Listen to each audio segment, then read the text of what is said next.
Hey guys, Rebel Engine 95, recording live from the local county prison cell. So I'm just getting back into the swing of things. It's a new week, so I thought I might as well take the initiative to get you um, the video that I'm for this week as early as possible, and that would be, well, now. So I'm running a little short on ideas here. Now I have plenty of matchups I can do, but it's not really stuff that I'm too eager to get into, so I'm not taking suggestions or anything, of course, unless they happen to be on the matchup, but I'm still not going to give you credit for it. So, if my matchups tend to be a little lame from now on, it's just because I've been through all the ones that I really think should have. I've been through all the really, good ones, and, hell, I'm even revisiting some of the good ones, so, whatever. But this is a good one. This is definitely one that it took me longer than it should have to do. This is the fight that every kid of the late 90s, early 2000s, generation of anime, the shonen generation. This is the fight all of us wanted to see. This is gonna be, Naraku from Inuyasha versus Orochimaru from Naruto. Holy shit. First of all, two of the creepiest motherfuckers you'll see in anime. And secondly, just I want to see this fight, but I don't want to be around when it happens. Let's leave it that way. I'd like to watch this, but I don't want to be there. Hell, I'll probably end up, if you're around them when this happens, you'll probably end up being sucked into it somehow. You'll probably end up being absorbed into one of them. So let's go through this. So Orochimaru, one of the three legendary Sannin, betrayed and attempted to destroy the Leaf Village, killed the third Hokage. His achievements go on and on. And with that, just with these achievements, you think that should credit him some sort of, but, I sort of have to tell you about it anyway. So, just in terms of fighting, it's not necessarily fighting that makes this guy as dangerous as he is. And it's not just, the people he has under his control, or the people who he aligns himself with, such as the Akatsuki or whatever. No. This is more like not even just what this guy's willing to do, but how this guy is willing to go about doing what he's going to do. Saying this guy's a master manipulator is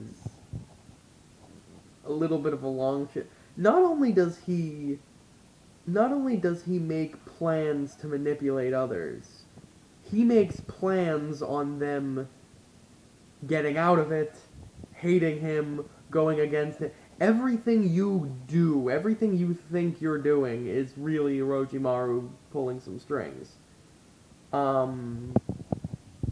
And it's a shame that this guy became as irrelevant as he was as quickly as he did. But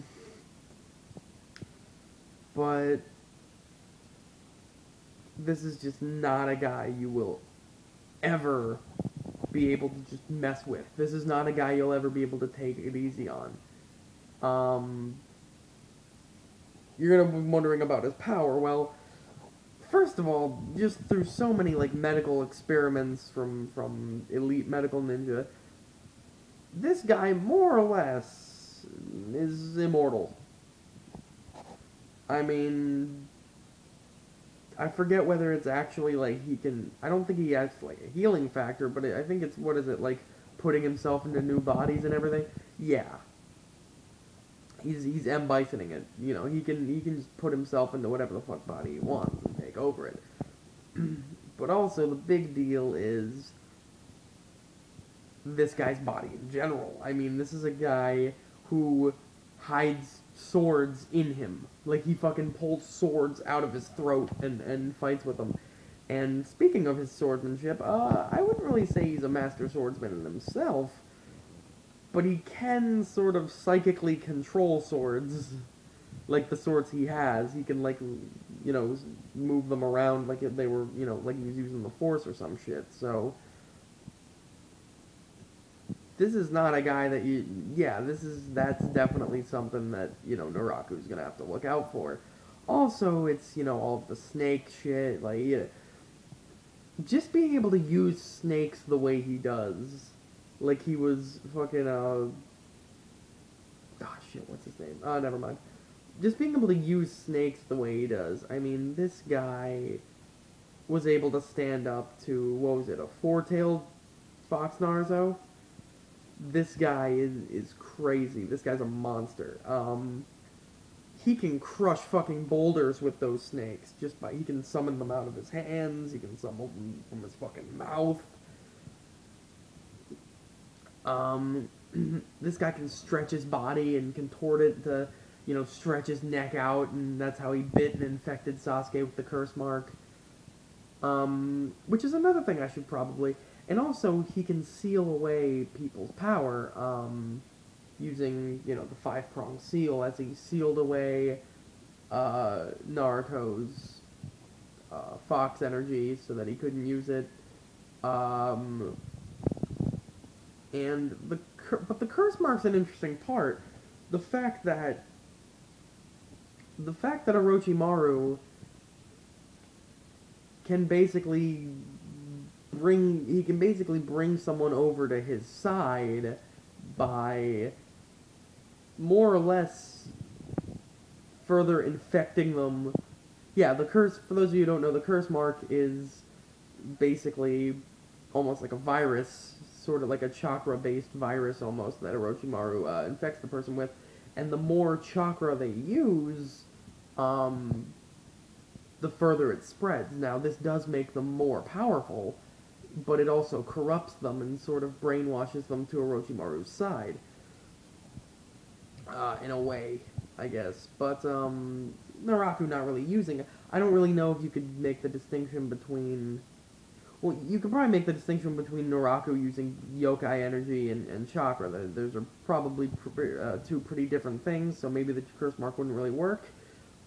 But still, being able to stretch his neck out and shit like that will definitely help him, and will definitely give him a reach in this fight. And also the fact that he is one of the legendary Sani. Now, I don't know if they're gonna pull out the whole summoning, like, you know, a giant snake or anything, but, this is definitely, yeah, this guy is, even without giant monsters and shit, this guy is one of the legendary Sannin, and he is not someone to fuck with. But the same can be said about his opponent. Let's look at Naraku. Okay, so Naraku, not even gonna get into his fucking backstory, it's got so many twists and turns. Sort of like him, really, because this guy is never really all himself. He uses... With the ability to basically absorb other demons, this guy can take other people's fucking body parts and add them to his own body. And just have them. Just fucking use them. And,